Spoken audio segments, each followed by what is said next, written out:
Reading today will be from Matthew 23, verses 16 through 22. Woe to you, blind guides, who say, "Whoever swears by the temple, it is nothing, but whoever swears by the gold of the temple, he is obliged to perform it. Fools and blind, for whichever is greater, the gold or the temple that sanctifies the gold? And whoever swears by the altar, it is nothing, but whoever swears by the gift of that it is on, he is obliged to perform it. Fools and blind, for which is greater, the gift or the altar that sanctifies the gift? Therefore, he who swears by the altar swears by it and by all things on it. He who swears by the temple swears by it and by him who dwells in it. And he who swears by heaven swears by the throne of God and by him who sits on it."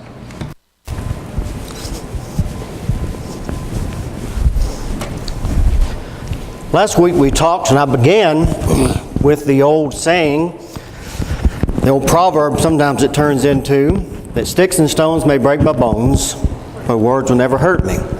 And we talked about how ridiculous a notion that really is, because words hurt, don't they? They hurt. They make a difference when people hurl accusations, names. We looked at those that were hurled at Jesus last week, but I want to flip the tables this week. I want us to look at what Jesus said to others, in particular those who are against His ministry, in particular the things that He said to others to warn others about who they are, because a word is a descriptor, right? Even a single word can be a descriptor about somebody. And we think about that, and we think about the way Jesus used these words, and they weren't meant in a derogatory way, they weren't meant in a harmful way, and they weren't meant in any other way except to let others know around Him that these people are dangerous to your soul. And folks, I like to hear that. I want to know if I'm around someone who's dangerous to my soul. Don't you? Don't you value your soul that much that I want to know that I'm about to step into a place where I shouldn't be? So we begin this morning. I want to look at a few things about this, and I want to understand first of all what Jesus dealt with, in particular with falsehoods. Now, in the Sermon on the Mount, people love it. We've heard sermons through it, classes through it, books on it, etc. But by the time we get to near the end of it here, and what we have is chapter 7, He begins to get down to the nitty-gritty. In verses 13 to 14, He speaks about that straight gate and the broad gate. And there's going to be very few that find that straight. And that spelling is also indicative of something, S-T-R-A-I-T, if I can spell it. There's no G-H in there. It means difficult, hard, narrow, hard to get through. And there will be few that find it. And he goes on, when we get to verse 15, he warns us about false teachers, who though outwardly may appear as sheep, but he says inwardly they are. Now listen to how the descriptive term he uses here. Ravenous wolves. He's got an adjective and a noun, right? Ravenous, not just wolves passing by, not something strolling through the night that you can watch as they go through, but ravenous. Ravenous has the idea of mad and also of hungry. What they want to devour is your soul. And listen to what Jesus says about it. They are looking for you. In Acts chapter 20, when Paul was talking to the elders at Ephesus, he warned them about grievous wolves in that instance. They will come from among you, be it among the church at Ephesus or among the eldership itself. They're going to come from among you, not sparing the flock. That's what wolves do. They come in and destroy the flock. And if there's one verse that sometimes people have more trouble understanding, I think it's this one. Well, we can't tell anybody that someone else is a false teacher. Well, you better keep that secret to yourself, because Jesus didn't believe it. We can't warn anyone else about someone's teaching, about someone's this or that or the other. Let me tell you something. Suppose I came in after you did this morning and I saw your car out there, and I stopped and I peeked under there. I thought I saw something. I looked again, and there was a rattlesnake under it. Not a Colorado rattlesnake, I'm sorry, but a South Arkansas rattlesnake, timber rattler. I've seen these things stretch halfway across a highway before, folks. Then you get down in Louisiana and they get big. Okay? People used to tell us, oh, don't worry, they're big and all, but they're slow. That makes you feel better, right? When you step on one that's as big around as your leg and twice as long as you are. You know what it still is? A rattlesnake. And I hurt myself running from them. I don't know what a bite feels like. They've never caught me. There he is. He's coiled up under there. And he's mad. Some kid's been throwing rocks at him. He's mad. He's hissing. He's rattling. And you're going to go to your car after services, and I tell you, you know what I saw under your car? The most precious little white bunny rabbit I've ever seen. He had a pretty little pink nose. He was twitching. When I walked by, I waved at him as I went by. Have a good afternoon. When you get out of the yard in a couple of days, you might want to ask me, why did I say that? Well, it wasn't as harmful to the rattlesnake. I would hate to hurt his feelings. After all, he is just a snake. He's just doing what he's supposed to do. But did I care about your soul? About your harm from that snake by telling you something else? Folks, we need to be like Jesus and call a duck a duck. And when there's a snake under your car, trust me, I'm going to tell you. And I'm going to let you get it. It's your car, not mine. I don't like snakes. But I'm not going to lie and tell you it's something else. They are inwardly ravenous wolves. Folks, listen to what Jesus has to say here. He's letting us know very clearly about what's going on, about the real what's for in this life. And don't let someone steal your soul. Don't let someone come in and ravage your soul because we're trying to be so polite and not tell people what they really are. In chapter 12, you notice all these passages this morning are from Matthew, and I did that for a reason. It's all in concise order there. But Matthew was written primarily to the Jewish audience, and he deals a lot with those leaders and their false teachers as well. Application, of course, to us as well. But in Matthew chapter 12, he goes into a lengthy discussion about false teachers, and he begins in verse 34 by calling them this wonderful pet name, brood of vipers. Now, notice the Bible often uses the word vipers and not just the generic snake. And that's for a reason. In the Greek language, it's the same thing. It's not just a snake. Now, just a snake scares me just as bad as that 12-footer. But there's a distinction made. Vipers are deadly, right? Have been known that way for millennia now. They are very deadly. And one bite can not only send you to the hospital, probably to the grave. And there's a warning when he uses that word vipers against false teachers. Pharisees in particular here, also Sadducees and others. But listen to what he says, brood of vipers. How can you, notice he says inside the commas there, being evil, speak good things. How can you do that? Because he says we know that out of the abundance of the heart, the mouth speaks. What you're saying, in other words, is evil. What you're trying to do is to lure someone to you and then sink the fangs in. That's exactly the idea that Jesus is giving us there. And to be careful about folks who are a brood of vipers. A brood is a nest. A nest of them. So notice here how he keeps using terminology, folks, that lets us know that something, if I were to see a hungry, ravenous wolf, I'm not going to walk up to it and try to pet it. If I were to see a brood of vipers, I'm not going to step in the middle and say, well, I don't think they're really going to harm me today. You know what we say? I'm not going anywhere near either one of those. Because spiritually, in the context here, they will kill us. And they won't spare for a second. They could care less about our family, about our friends, or about playing nice. You remember those wolves, they appeared as a sheep, right? They had the sheep's wool on as they came forward, but what they literally were was wolves. These vipers can be the same thing. They can play with their food, quite literally. And they can do so in the spiritual realm as well. Watch for these people. Don't let them come at you. Don't let them attack you. Don't let you do these things. Because after all, he says in verse 39, he called them an adulterous and sinful generation. That's who seeks after a sign. We're going to give you a sign. I'm going to give you a sign, the sign of Jonah. Same as he was 3 days and 3 nights in the heart of the fish. so shall the Son of Man be 3 days and 3 nights in the heart of the earth. I'll give you what the real sign is. It wasn't that he was denying to give someone signs and miracles. He did that often. But he's talking about folks who are a brood of vipers, who are ravenous wolves, who are all these people. They don't appreciate what's given to them most of the time. They don't look at the things like we do. They don't expect the things that we do. But he's giving us warnings in these instances to pay attention to what's around us. You know why the devil is described in 1 Peter 5 and verse 8?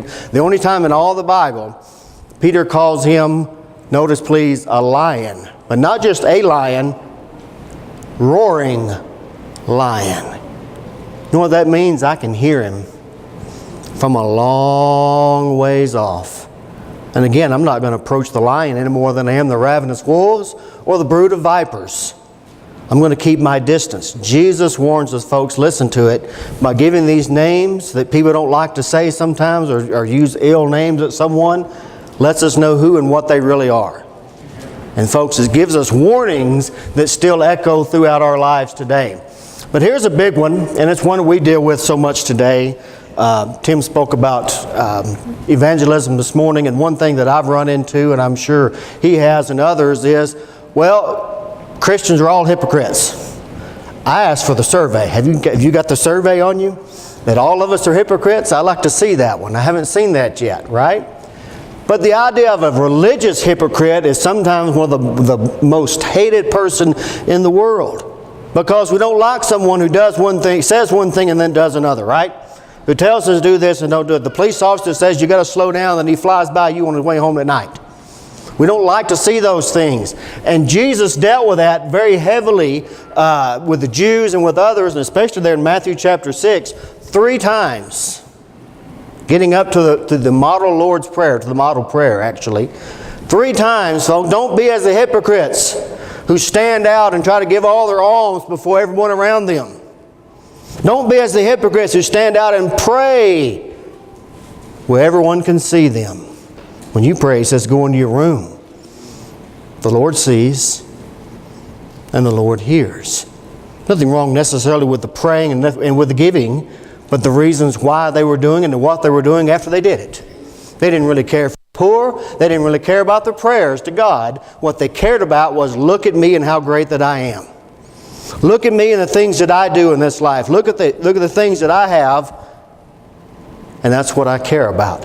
Folks, when we see hypocrites, any way you slice it, those guys up there, anyone else, one thing we understand when we see those, we know it hurts the body of Christ, and folks, it hurts the cause. Because people aren't living like they should.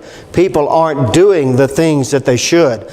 In Matthew chapter 15 there, Jesus, talking again with hypocritical Jewish leaders at this time, Pharisees and others, says, listen, well did Isaiah prophesy about you.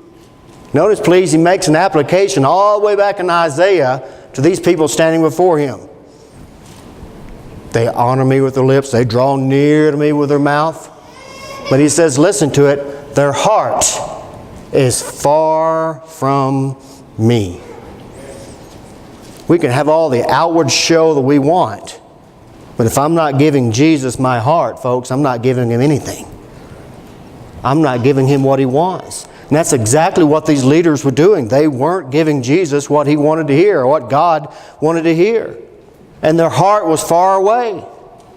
They weren't living as they should, because after all, they were, listen what they were doing.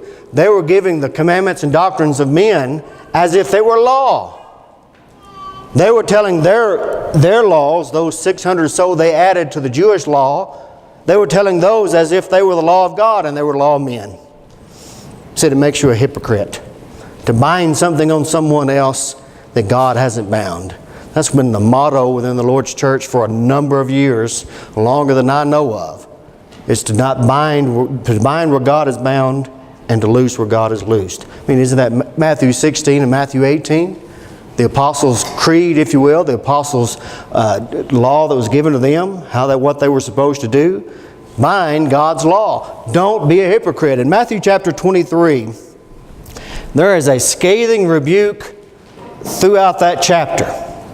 And one of his favorite words is hypocrites. Woe unto you, scribes, Pharisees, hypocrites. And here's the reason why they were hypocrites. And there's a reason why there was a woe by Jesus pronounced upon them. And woes are something that the prophets of the Old Testament used to use often. And he said, woe unto you because of these things, because you're binding things upon people that shouldn't be. You're going into widows' houses making long prayers just for pretense. He says in verse 15, he said, you're going about land and sea to make one proselyte. But listen to what he says. You make him twice more the child of hell than yourselves. Now, folks, that's getting down to it, isn't it? That's looking squarely in the eyes of evil, squarely in the eyes of false teaching, squarely in the eyes of people who are opposed to God Almighty, and telling them how the cow ate the cabbage. That's an Arkansas thing too. I'll explain it to you later. But it means you don't hold anything back. It means you let them know exactly what God wants them to hear. And remember who he's dealing with in these passages. He's dealing with folks who are extremely religious. So much for being religious and being right. He's dealing with folks who are outwardly religious. He's dealing with folks who are in some aspects inwardly religious. And of the leading religion of the day in Jerusalem. And he says, you are not according to the Scriptures. There's a reason why Jesus would often say to people listening to him, you have heard them say, but I say this. He wasn't discounting the law of Moses. He was discounting the hypocritical things that the Pharisees and others were teaching.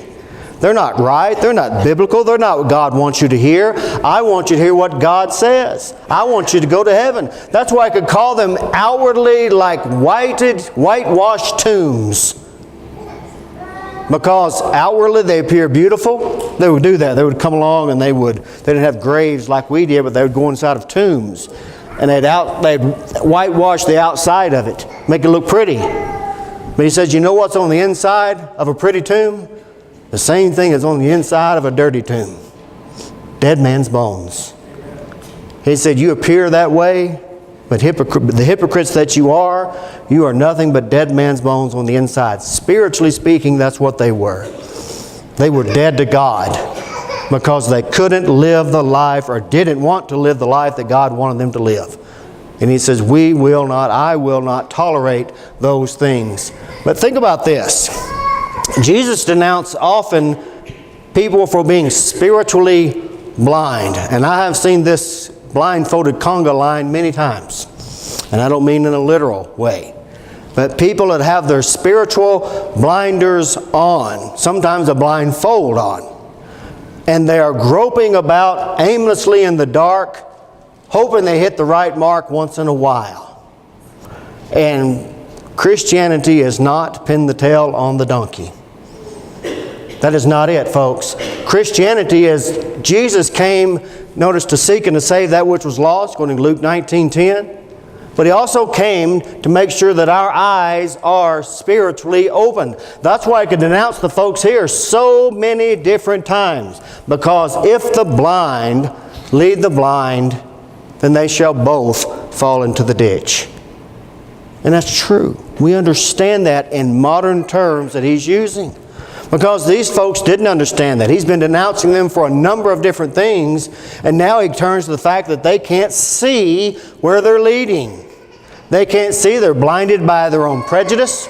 They're blinded by their own notions of what's right and wrong, and they're blinded by their own homemade laws that they think supersede God's. And they're trying to bind those things on everyone else. Jesus says that is not how we live. Matter of fact, when you get back to chapter 23, he does so again several times, actually, in the passage we read for us a moment ago, talking about the blind guides, fools and blind. He called them twice in that. Which is greater, the gold or the altar on which the gold was given? They were making a big deal about the gold they were bringing in and setting on the altar. Like that was the pride and joy. But you know what the altar represented? God. A worship, an offering. But that altar is a representation of God. What about the temple? They couldn't even distinguish what the temple was. That's why it called them fools and blind. You need to look at what you're doing.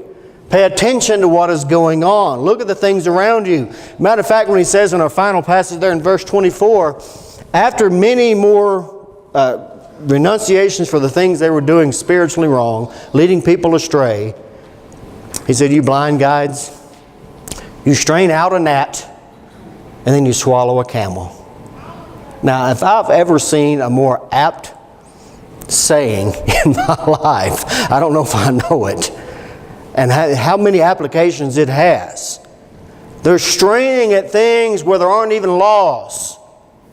But that gnat doesn't get in there. I'll stop that. But you know what happens when they're straining out the gnat here? A camel walks in. I think many times an entire herd walks in right behind them into the door. His point is this. Not that the little things, quote, that people like to say don't matter. That's not what he's talking about at all. He says the gnat doesn't matter. That's not what matters. What matters is that you follow the law. If you go back to verses 2 and 3 of Matthew 23, that's what he says. What they say, do, but don't do as they say. Because they're hypocrites. We follow the law of God. And when Jesus addressed all of these situations, he was addressing things to save their souls, number one, and also those that hear them. That's what Paul said in 1 Timothy chapter 4 and verse 12, writing to the younger preacher Timothy, that he should be a stalwart, strong in all the things that he says, that you might save yourself and those that hear you, preacher. That was his decree, one of many, to a younger preacher, Timothy. Listen to these things, do these things, and that's exactly what Jesus was doing. In Galatians 4 and verse 16, we have had almost 4 chapters with Paul dealing with Judaizers, with folks who are trying to dovetail Judaism into the law of Moses, into Christianity. As a matter of fact, I think the dovetailing, they were trying to just let it take over completely. They were trying to mix up religions, trying to get things in the way they wanted it. And he asked a question that is very pertinent to our study this morning. We'll close with this. Have I become your enemy because I tell you the truth? Well, the answer is yes. Trust me. You tell the truth, most of the time you become somebody's enemy. They don't like it. But notice what he didn't stop doing, telling the truth. Because you know what did Jesus say about the truth? Truth shall make. Let's get the wording right. Make. We say set all the time. Make you free. Notice the distinction there. If I follow the truth, I don't have a choice but to be made free. But I have to follow the truth. Jesus, with brood of vipers, with ravenous wolves, etc., blind guides, all those things, was so people could be made free. That they could understand and see the gospel of Jesus Christ. That they could hear the message that was given. And they could learn of that message and be made free. Sometimes people have to be made upset before they can be made free. Sometimes they have to listen. Sometimes they have to hear. It's not our job to upset anyone. It's not our job to do anything like that. But folks, if the truth does it, the truth does it. We sure can't hold back on the truth. Matter of fact, you hold back on the truth. The last time I read the New Testament, that was a pretty bad thing. Holding back. Matter of fact, you go back to Romans chapter 1, he speaks of those who would hold back the truth. And they were lost. Because it's going to save. When Jesus tells us to go and talk to others, to address things with others, and to teach them the gospel, that's what he meant to do, right? That's what he meant. And when we understand the terminology that he used, we still see these same people today that are blind guides, that are fools and blind, that are ravenous, that are brood of vipers, that all these things we've looked at and many more. But it gives us that, instills in us, I hope, that understanding and that strength to stand up. Too many people stand down, folks. We need to stand up and tell people the truth. Save their souls. And let's go to heaven. I thought somebody would have said amen right then. I really did. Working with you folks for nearly 3 years now. Amen. I'll say it too. The gospel teaches that obedience to His Word, to the gospel of Jesus Christ, is what saves our soul. Nothing else. We can have slick talkers. We can have all these things that come around. They've been around. It's all old hat. But the gospel of Jesus Christ saves the soul. It gets to the heart of the matter. Gets down to where the nitty-gritty really is, just like Jesus did. And Jesus said, when you hear and believe the gospel of Jesus Christ, we've made a great step, too, already, toward that declaration of independence. That independence that gives us freedom of sin, from our sin, according to Romans chapter 6. We've heard it believed, we repent of our sins, we confess that sweet name of Jesus Christ, and we let someone immerse us in water, and I'll tell you the only reason why, because God says so. And you don't need another one. Acts 2:38, 1 Peter 3:21, and a host of other passages. And it makes us, I mentioned Romans 6 a moment ago, he says we're free. Matter of fact, he says we are new. The old is gone, the new is here, and we rise up, literally out of the water, to walk, to live in newness of life.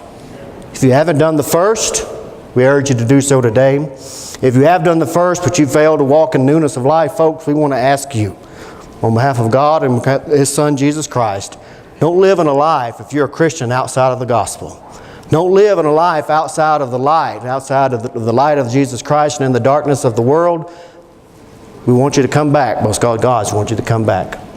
If you have need, why don't you come while we stand and sing?